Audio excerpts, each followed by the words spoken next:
Şimdi devlet para verdim diyerek insanların mağduriyetlerini gideremez. Parayla da insanların mağduriyetleri ne yazık ki giderilmiyor.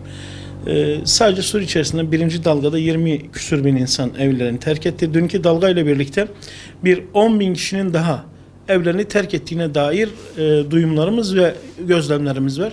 Bu da sadece Suriye içerisinde 35 ila 40 bin insanın evini terk ettiği manasına geliyor. Bölgeden de Diyarbakır'a gelmiş olan yaklaşık 25-30 bin insan var.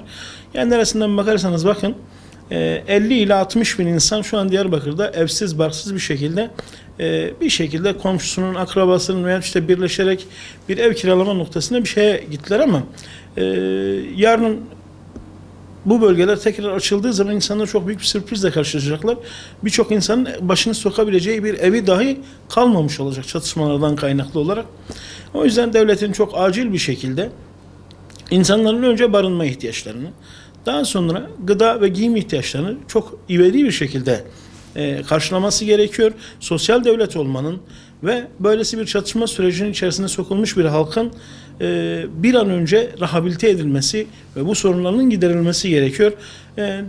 Tekrar başa dönecek olursak öncelikle barınma, gıda ve giyim ihtiyaçları, daha sonra en azından her aileden bir kişinin işe, sosyal SODES projeleri çerçevesinde işe alınması noktasıyla birlikte de bu mağduriyetler bir nebze olarak giderilebilirse belki bu işin bundan etkilenenlerin rehabilite edilmesi noktasında bir adım atılmış olabilir.